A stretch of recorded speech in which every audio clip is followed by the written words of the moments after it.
The rain poured down as if it wanted to drown everything, water pounding against my car's windshield. I, Emma, 33, a programmer in Seattle, was driving through the storm on I-5 to Portland to surprise Andrew for his birthday.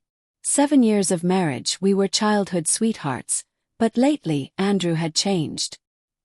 He was caught up in his brother Jake's flashy lifestyle, lavish parties, and friends I never meshed with. I gripped the steering wheel, thinking about the chocolate cake from his favorite bakery, the gift box with a suit he liked, and the dinner reservation I'd made. After 4 hours battling rain and fog, my heart pounded with anticipation. At Jake's house, I heard laughter from the kitchen. The front door was ajar, so I stepped in, holding the cake, ready to shout, "Surprise!" But then Andrew's voice cut through cold. "I need freedom, Jake. Divorce Emma and move to California. I've saved $20,000 already." Jake sneered. "She's just a shadow. What about Lisa? That hot co-worker?" Andrew hesitated, then confessed. "She gets me. Not like Emma." Their laughter stabbed my chest like a knife. Lisa. Emotional affair. Secret savings. Everything shattered. I stood frozen, rain soaking my coat. No words came. I set the cake on the table, snapped a photo and texted Andrew. "Happy birthday. Enjoy your freedom." Without waiting for a reply, I turned back into the storm. His phone calls rang, but I didn't answer. Rain mixed with tears as I drove back to Seattle, heartbroken. 7 years of love, nights holding each other, the miscarriage we survived together. All lies now. Did Andrew want freedom? I show him what freedom really meant. Seattle greeted me with endless rain, as if the sky wept in my place. I drove through foggy streets, neon cafe lights blurring on the windshield. My heart felt like lead, each beat a reminder of what I'd heard at Jake's. Andrew wanted a divorce. He'd had an emotional affair with Lisa, a co-worker I'd met. Fake smile, eyes gliding over me like I was invisible. He'd hidden $20,000 to escape to California to be free. Free from me. I gripped the steering wheel until my knuckles whitened, rain seeping through a broken window, dripping onto the seat. I didn't go home. Our shared apartment, with Andrew's favorite armchair and the painting we bought at an art fair, felt like a theater of lies. Instead, I texted Sarah, my best friend, a single mom with sharp eyes and a heart once betrayed by her husband. "I need a place to stay. Andrew's done." She replied instantly. "The door's open. Bring wine if you want." I didn't bring wine, just my pain and a suitcase stuffed with clothes. Sarah's place was in Seattle's suburbs, a small apartment with scattered kids' toys and the smell of burnt coffee. She hugged me, asked nothing, just poured a glass of orange juice and pushed me onto the couch. "Talk when you're ready," she said, voice low, like she was used to broken stories. I didn't talk right away. Instead, I checked my phone. 17 texts from Andrew. "What are you doing? Answer me." "You misunderstood, let me explain." No apology. Just the panic of a man caught. I turned off the phone and tossed it on the table like it was burning. The next morning I sat at my laptop and logged into our joint bank account. My heart stopped when I saw the balance plummet. Andrew had withdrawn $20,000 over the past year, small chunks like water eroding stone. A $3,000 bill for a Vegas hotel, a business trip he'd claimed. Gifts from a high-end jewelry store are not for me. I pictured Lisa wearing that necklace, laughing with Andrew while I coded late at home. Pain turned to rage. I opened a separate account and transferred half the remaining money, $15,000, into it. Then I called the bank and froze our joint credit card. "Reason?" the agent asked. "My husband's untrustworthy," I replied, my voice as cold as the rain outside. But I didn't stop there. I logged into our apartment's Wi-Fi router and changed the password to Traitor 2025. A small, petty act, but it felt like reclaiming control. Then I opened Instagram and posted a photo of the birthday cake left on Jake's table. Caption: "When the one you love turns out to be a stranger." I didn't tag Andrew. I didn't need to. Mutual friends would do it for me. Within an hour, my phone buzzed nonstop. Texts from Jill, Andrew's close friend. "Emma, what's going on?" Andrew's freaking out. Another from Mark, a mutual friend. "You okay? What's with the cake?" I didn't reply. Let them guess. Let Andrew sweat. Sarah walked in, cradling her yawning 3-year-old. "You just declared war on social media, huh?" she asked, eyes glinting like she was proud. I shrugged, but inside I knew what I was doing. I wanted Andrew to feel the cost of betrayal, even if just through vague questions from friends. Sarah set her daughter down, poured coffee, and sat across from me. "What did he do to make you like this?" I told her everything.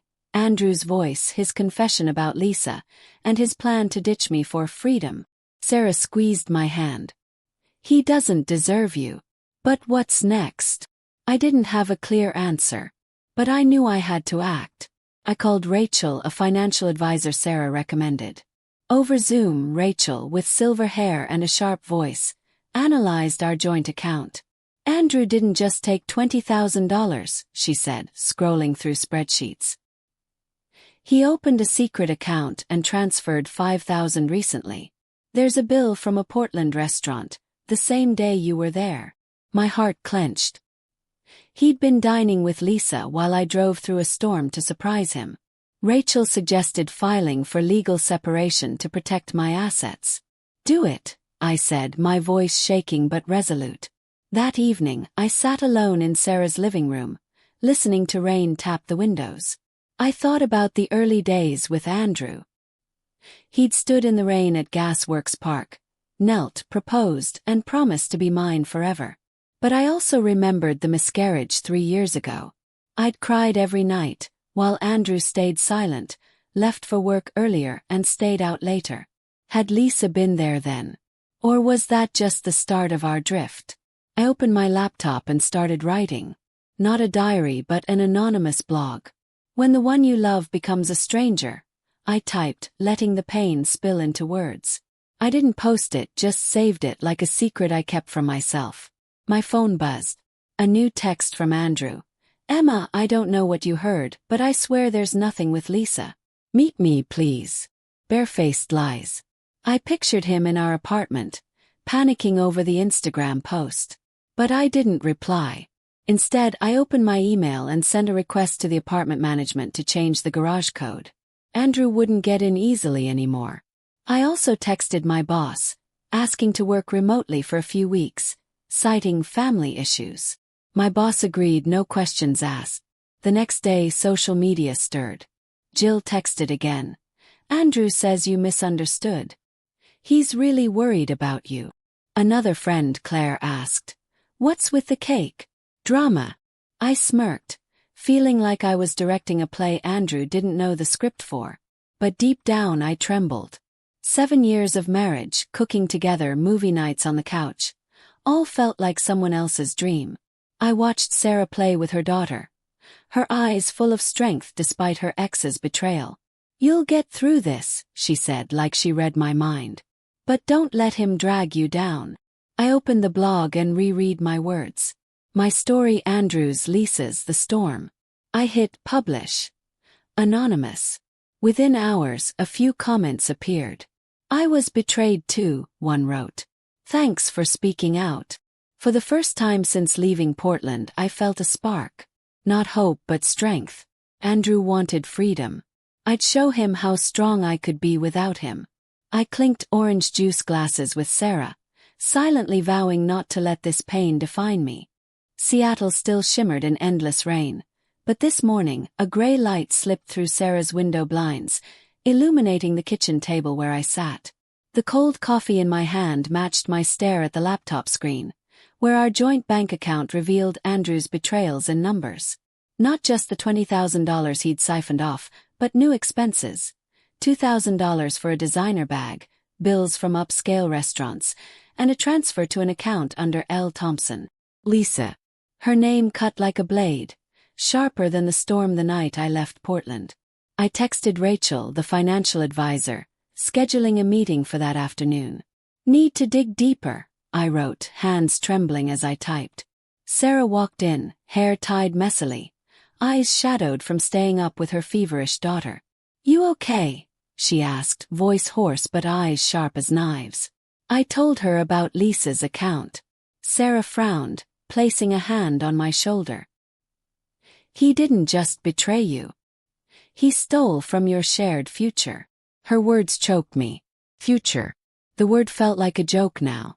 Rachel met me at her small Seattle office, smelling of old paper and faint perfume. She pushed up her glasses, scrolling through spreadsheets. "Andrew opened a separate account 6 months ago," she said, her voice steady but cutting. "He transferred $5,000 recently, around his birthday. And this?" She pointed to a Portland hotel bill the same day I was there. "Not a business trip. He was there with someone." I gripped the chair, picturing Andrew and Lisa laughing while I battled rain for him. Rachel urged filing for legal separation immediately to lock our shared assets. "He can't spend another dime of yours," she said. I nodded, signed the papers, and felt like I was signing the death warrant of our marriage. Back at Sarah's, I opened Instagram, ready to post another vague jab to keep Andrew panicking. But a notification stopped me. Jake, Andrew's brother, posted a TikTok. Him in a bar, raising a beer, smirking. "Some people love control, chaining my brother down like a dog. Sad, huh?" Caption. #freedom for Andrew. Comments flooded in, from mutual friends to strangers, some agreeing with Jake, calling me controlling. I shook with anger. He dared to paint me as the villain. I wanted to clap back, but Sarah stopped me. "Don't play his game. You're stronger than that." Instead, I opened my anonymous blog, where I'd written about Andrew's betrayal. The first post now had over 100 views and a few comments from strangers sharing their own heartbreak. I wrote a new one about the missing money and the coworker who invaded our marriage. No names. "When you build a life with someone but they choose another," I typed, fingers flying. I hit publish, heart pounding. I didn't know who'd read it, but I needed to release this pain, like dropping a stone into a lake. That evening, an unexpected email from Lisa. Subject: "We need to clear things up." Short, saccharine tone. "Emma, I heard you misunderstood about me and Andrew. We're just friends, nothing more. I respect your marriage." I laughed dryly, rereading the last line. Respect. She'd taken gifts from my husband and dined with him while I drove through a storm. I replied, "If you respect it, explain the $5,000 in your account." No response. I forwarded her email to Rachel, asking for further investigation. The next morning my blog exploded. A reader, Brokenheart88, commented, "This sounds so familiar. Is this in Seattle? I think I know this guy." A private message followed. "If this is about Andrew H., I work with him. He bragged about his best friend Lisa at the office." My heart raced. I didn't reply but shared the blog in a private Reddit group. Within hours it spread, shared by strangers, some recognizing Andrew from the description. "The marketing guy in Seattle, right? Always bragging about money," one commented. I was stunned. The truth was finding its own way out. My phone buzzed. Jill texted, "Emma, Andrew's losing it. He knows about the blog and thinks you're out to ruin him. Meet him, clear things up." I frowned. "Is Andrew losing it? He deserved it." But another text from Claire, a mutual friend, chilled me. "Are you sure Andrew cheated? Lisa just posted a story with him at a bar last night." I opened Instagram and saw Lisa's story. A cocktail, Andrew's hand with his wedding ring visible in the frame. No more doubts. He was still with her. I called Sarah, voice choked. "He's still with Lisa. After everything." Sarah went quiet, then said, "Do what you need to, but don't let him drag you to hell." I opened my laptop and wrote a new blog, this time not anonymous. "I'm Emma. This is the story of my husband, who chose someone else and stole our future." I hit publish, not caring about the fallout. My phone buzzed, comments, messages, even strangers supporting me. But one text from Andrew stopped me cold. "You're ruining my life, Emma. Stop, or I'll sue." I smiled coldly. He wanted war. I was ready. I thought about the miscarriage when Andrew just said, "We'll be fine," then went to work like nothing happened. I'd blamed myself for not being strong enough, but now I saw clearly. He was never there. My blog was my weapon, the voice I'd silenced too long. I wouldn't stop. Not now. Seattle glimmered briefly this morning, sunlight sparkling through raindrops on leaves after the storm. I stood in Pike Place's art fair, the smell of fresh fish and baked bread mingling, voices and laughter buzzing around me. Mia's small booth, a local painter with green hair and a warm smile, overflowed with vibrant abstract art. I hadn't planned to buy. I just wanted to escape the chaos in my head after the blog post revealing my identity. But Mia looked at me, as if seeing the crack in my soul, and handed me a brush. "Paint," she said, her voice soft as a breeze. "Don't think, just let your hand lead." I took the brush and painted fierce strokes, black and red swirling into a stormy vortex. For the first time in days I could breathe. The painting done, messy and raw, Mia clapped. "Girl, you've got fire. Hang it up, see if it sells." I laughed, thinking she was joking, but she hung it, priced at $50. Within an hour, a stranger bought it, saying it told a painful story. I held the $50 bill, not for the money, but because I'd turned pain into something valuable. Mia invited me to her painting class. "You need this," she said, eyes bright, like she knew what I was running from.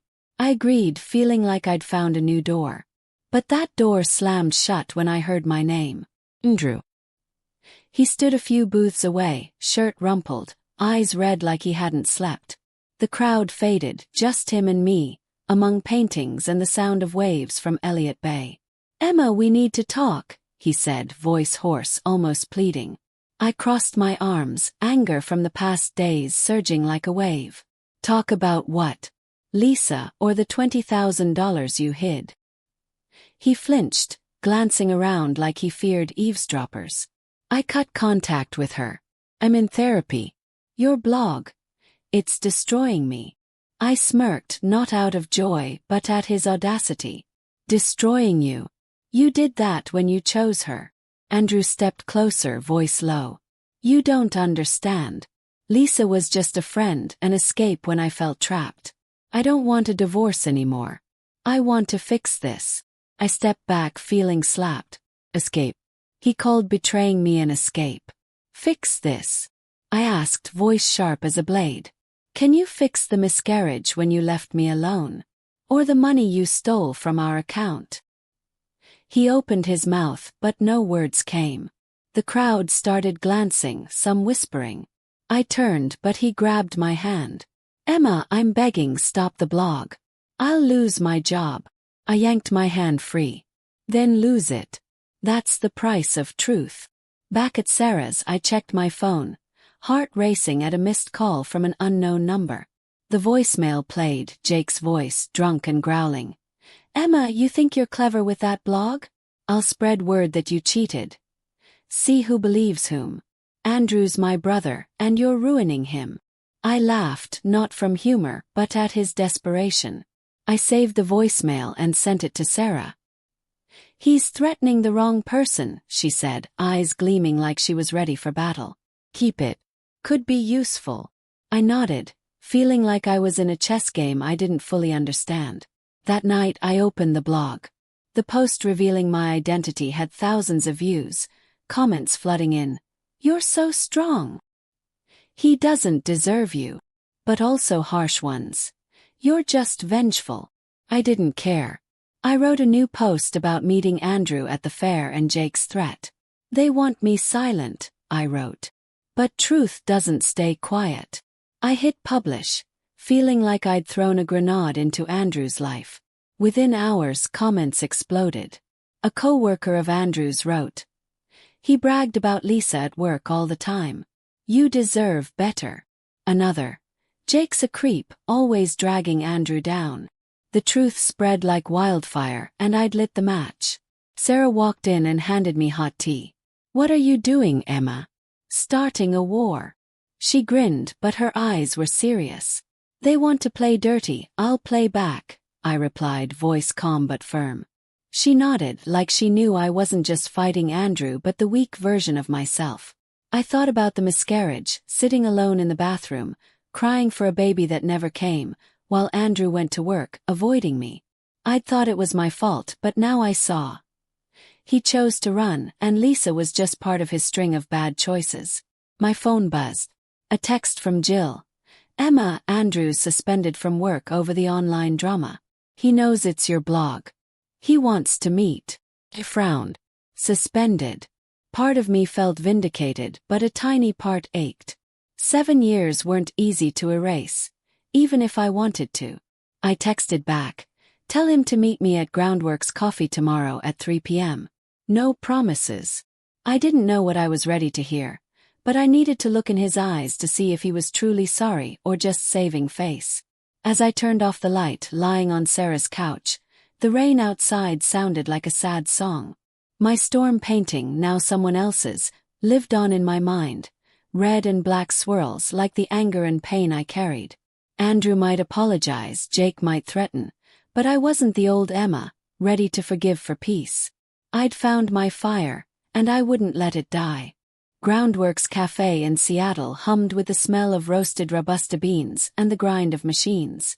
I chose a corner table, light from the big window spilling onto the scarred wooden surface where my untouched latte sat. Today I'd face Andrew, the first time since the Pike Place Art Fair, where he begged me to stop the blog that had upended his life. My blog, now with thousands of followers, had turned me from a victim to a storyteller, but also made me a target for criticism. Some mutual friends texted, calling me a wrecker. I didn't care. Today, I wanted to look into Andrew's eyes, to know if he was truly remorseful or just acting to save his reputation. He walked in 3 p.m. sharp, not a second late. Gray coat rumpled, hair messy, but his wedding ring still gleamed on his finger. He sat, didn't order a drink, eyes scanning me like he was searching for the old Emma, the one who forgave his every fault. Thanks for meeting me, he started, voice rough like he'd smoked a pack. I nodded, gripping my phone, where I'd saved the recording from his birthday night. His confession about Lisa and his plan to leave me. Talk, I said, voice dry, emotionless. Andrew took a deep breath like he was about to jump off a cliff. I was wrong, Emma. Lisa, she was a mistake. Nothing physical, I swear, but I let her get too close. I felt trapped, work, home, everything. He paused, looking for sympathy. I didn't give it. Trapped? I asked, voice low but sharp. You took $20,000 of our money, dined with her while I drove through a storm to make you happy. That's your trapped. He bowed his head, hands trembling on the table. I know I'm awful. I cut contact with her, with Jake. I'm in therapy, trying to figure out why I did this. I pulled out my phone, played the recording, no warning. His voice filled the air, clear from that birthday night. I need freedom, Jake. Divorce Emma and move to California. Lisa gets me. Jake's laugh cut in like a knife. Andrew paled, eyes wide like he'd been slapped. You recorded it, he whispered, voice breaking. Yes, I said, shutting off the phone. You want me to trust you. Explain. He shook his head like he couldn't find words. That night I was drunk. Jake egged me on, said you were too controlling. I said things I didn't mean. Lisa, she was just someone I vented to. I laughed dryly, the sound sharp like a rolling stone. Vented. You call an emotional affair venting. You chose her over talking to your wife. Andrew clenched his fists, eyes red. I didn't choose her. I was stupid, Emma.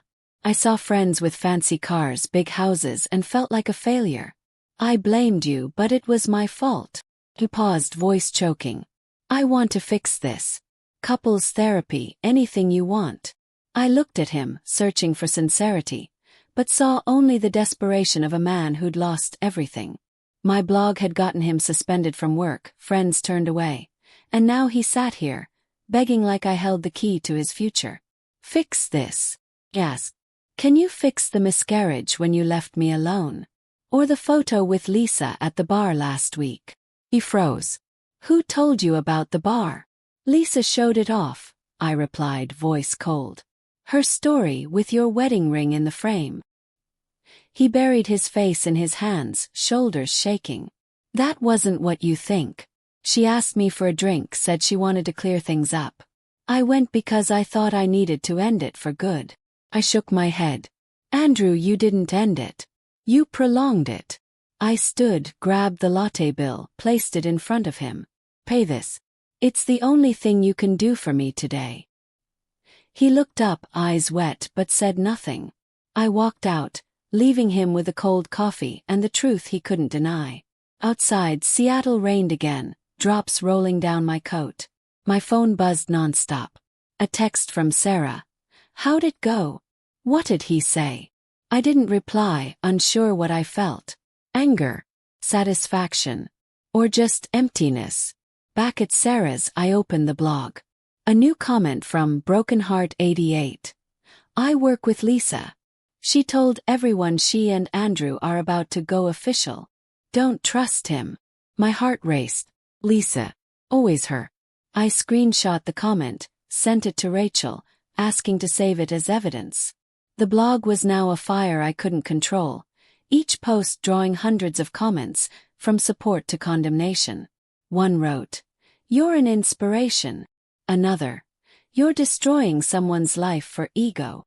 I shut the laptop, done reading. Sarah walked in carrying takeout pizza. "You really made him pay for the coffee." She laughed, but her eyes were worried. "He deserved it," I replied, voice tired. She sat, cut a slice, pushed it toward me. "You don't have to decide anything now. But don't let him make you doubt yourself." I nodded, but in my mind, Andrew's crying face at the cafe replayed. He was weak, but was it real remorse? Or just acting to get me to pull the blog? I thought of the miscarriage when he said, "We'll have another chance," but never asked how I felt. He always took the easy road, and Lisa was part of that road. I opened my phone, saw an email from Andrew, sent right after our meeting. "Emma, I know I don't deserve it, but I'll prove it with actions. Give me a chance." I didn't reply. Instead, I texted Jill. "Tell Andrew if he wants a chance. He cuts contact with Lisa publicly in front of me. If not, I'll post Lisa's email on the blog." I hit send, feeling like I'd tossed a stone into a still lake. He wanted to play. I played to the end. Seattle woke this morning quiet. No rain, just a thin mist floating like silk over the streets. I sat in Sarah's old armchair, light from the window hitting a sketch I brought back from Mia's painting class. Chaotic lines, blue and gray blending like my mind now.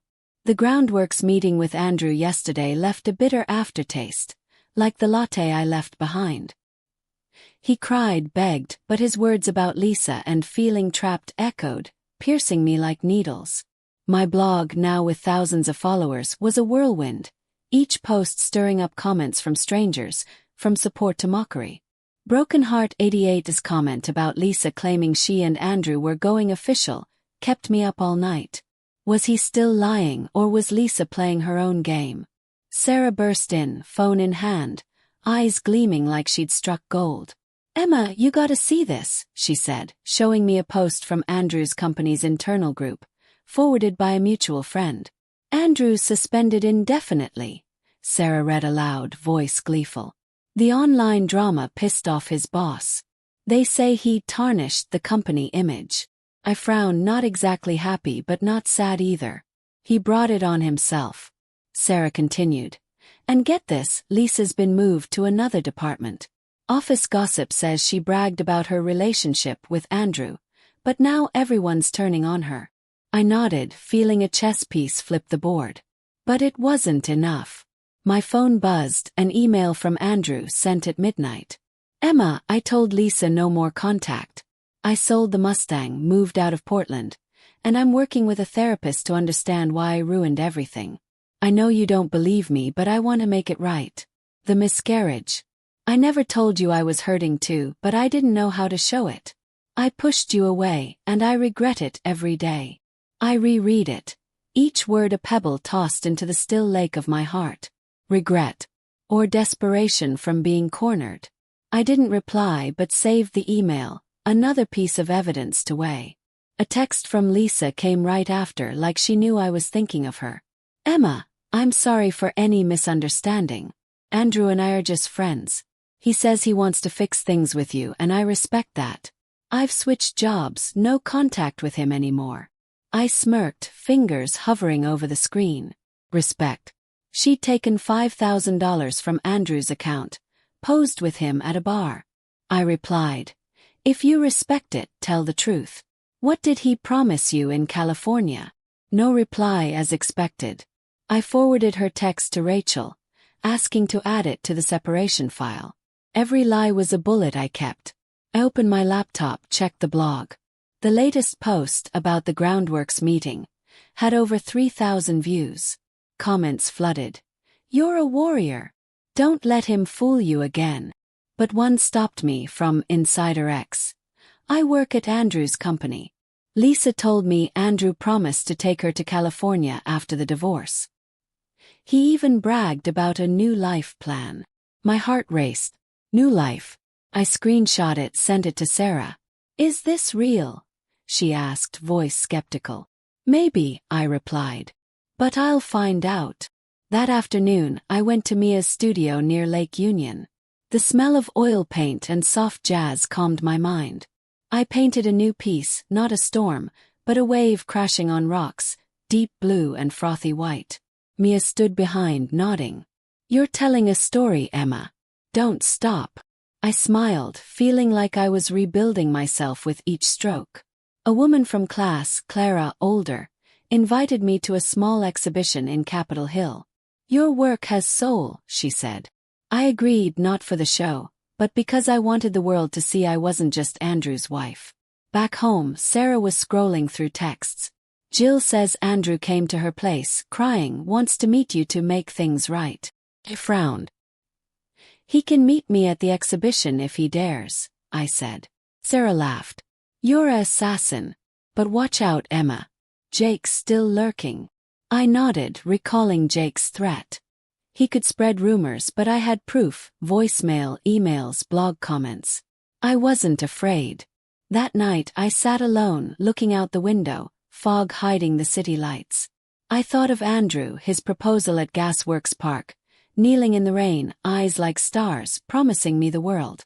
But that world crumbled when he chose Lisa, Jake, money over me.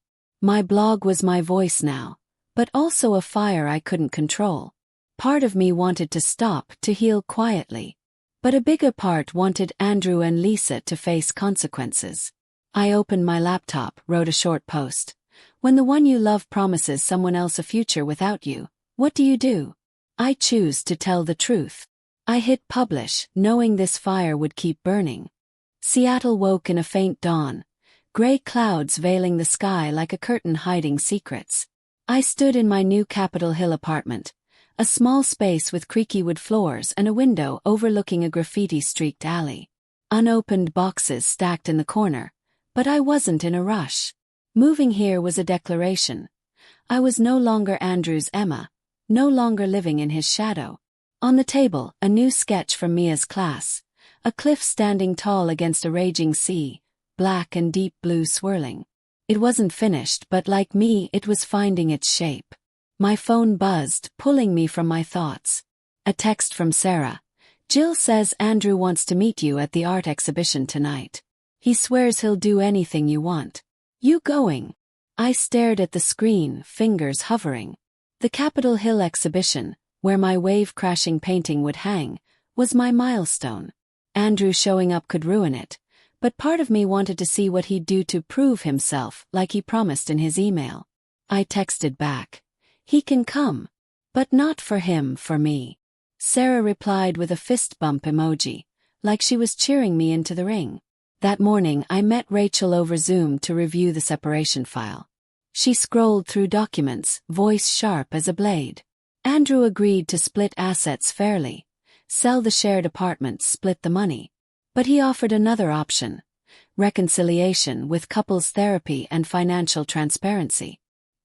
He closed his secret account, transferred $10,000 back to the joint fund. I frowned. It seemed sincere, but after Lisa, Jake, the lies, I wasn't quick to trust. Keep the separation file, I said. Reconciliation is his choice, not mine. Rachel nodded, jotting notes. Girl, you're in control. Don't let go. That afternoon, I went to Mia's studio to prep for the exhibition. She was hanging paintings, green hair tied high, hands smudged with paint. Your wave painting will steal the show, she said, grinning brightly. I helped her arrange, but my mind was elsewhere. My blog, now with over 10,000 followers, was both power and burden. The latest post about Andrew's new life promise to Lisa sparked a storm of comments. One wrote, "You inspire me to stand up." Another, "You're destroying him for revenge." I wondered, was I doing this to heal or to punish? At 6 p.m., I stood before my wave-crashing painting at the exhibition, in a simple black dress, hair loose. A small crowd gathered, murmuring about the art. Clara, the older woman from class, patted my shoulder. You did great, Emma. I smiled, but my heart raced when Andrew walked in. He wore a blue shirt, hair neat, but eyes sunken like he hadn't slept. He approached, stopped before my painting, staring like he saw himself in the waves. It's beautiful, he said, voice small. But you're the real masterpiece. I crossed my arms, unmoved by his words. What do you want, Andrew? Cut contact with Lisa publicly like I asked. He nodded, showed me his phone, an email to Lisa, CC'd to me. Lisa, I was wrong to let you get close. I want to save my marriage. No more contact. I read it, a stone in my chest lifting slightly. Okay, I said. But Jake. Your talk of freedom. He bowed his head. Jake was a huge mistake. Cut him off. I want us to start over, Emma. Therapy, anything you need. I looked at him, searching for truth, but saw a man clinging to what little he had left. Before I could reply, a voice cut in. Emma, you're really something. Lisa. She stood there, blonde hair gleaming, red dress striking in the crowd. My heart stopped. Andrew paled, stepping back. Lisa, what are you doing here? He asked, voice shaking. She smiled, eyes sharp as knives.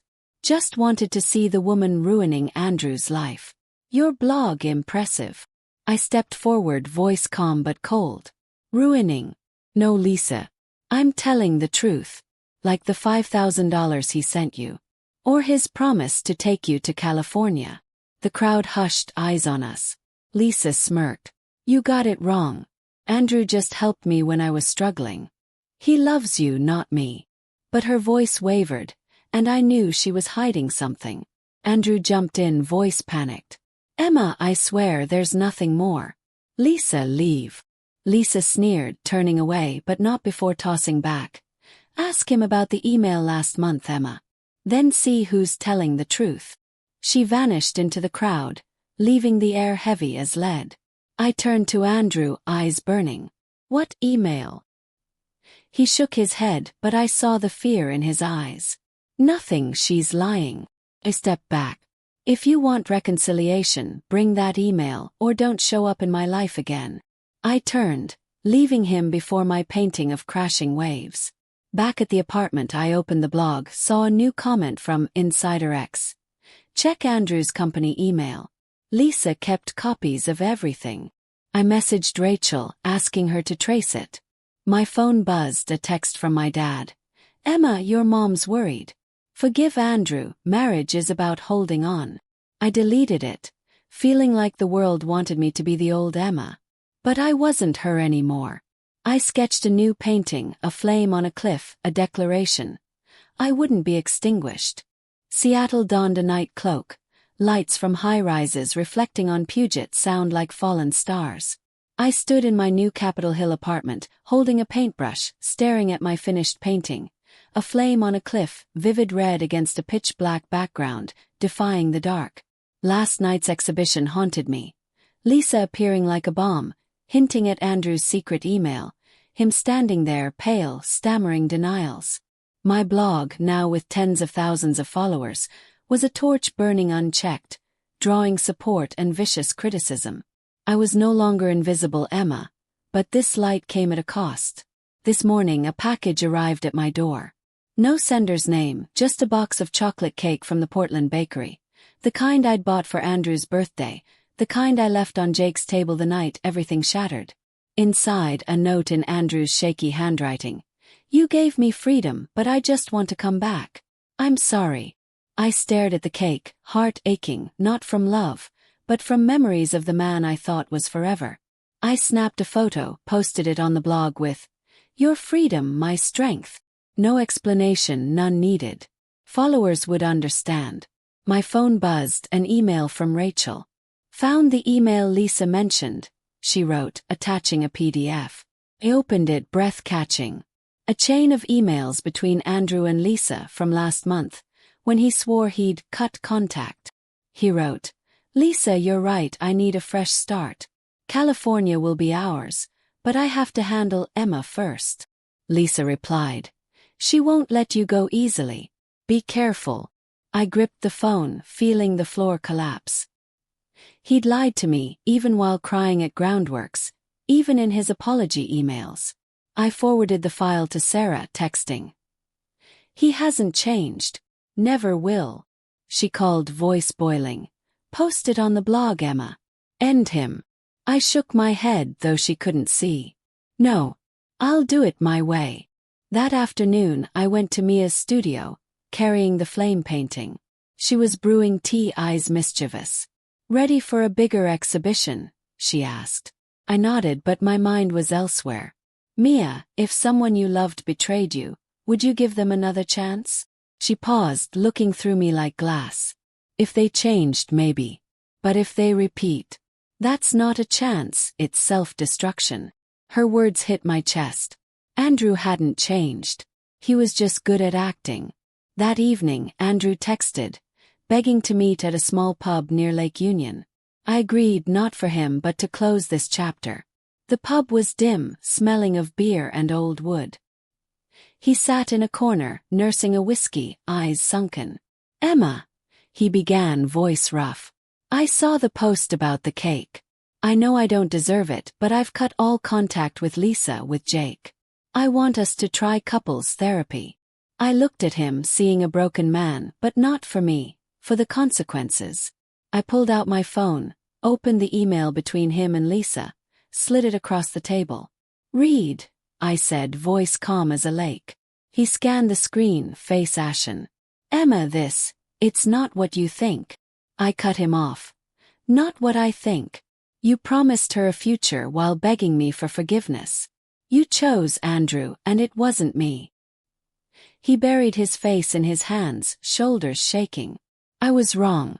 I panicked, thought you'd never forgive me. But I want you, Emma. Only you." I shook my head, stood. "I gave you chances. Now I choose me." I walked away, leaving him with his whiskey and a truth he couldn't escape. That night I wrote a final blog post. I used to think love meant forgiving forever. But I learned loving myself means setting boundaries. I don't hate him, but I don't need him to be strong. I hit publish, closed the laptop, feeling like I'd released a bird. Comments poured in, but I didn't read them. I'd said enough. Days later, the bigger exhibition happened at a Belltown gallery. My flame painting hung center stage, lights illuminating every stroke. The crowd murmured. One buyer paid $500, saying it burned like a soul. Mia hugged me, whispered, "You did it." Sarah stood by, raising a wine glass, grinning. "Where's the traitor?" I laughed, truly at ease for the first time. "Not invited." Rachel called, said Andrew signed the divorce papers, agreed to split assets fairly. He'd moved to a small town, away from Jake and Lisa. A TikTok showed Jake publicly apologizing, admitting he manipulated Andrew, but I didn't watch it all. They didn't matter anymore. A text from Clara, my class friend. "You're an inspiration, Emma. Keep painting." I replied, "I will." That final night, I stood on my apartment balcony, Seattle's cool breeze in my hair. I thought of Andrew, the miscarriage, the years I lived for him. But now I lived for me. I opened the Portland cake box, took a bite. Sweet but not too much. I smiled, tossed the rest in the trash. Seattle's sky twinkled, no rain, like it was saying I'd be okay. I picked up a brush, started a new painting. Not a storm, not a flame, but an open horizon, full of light.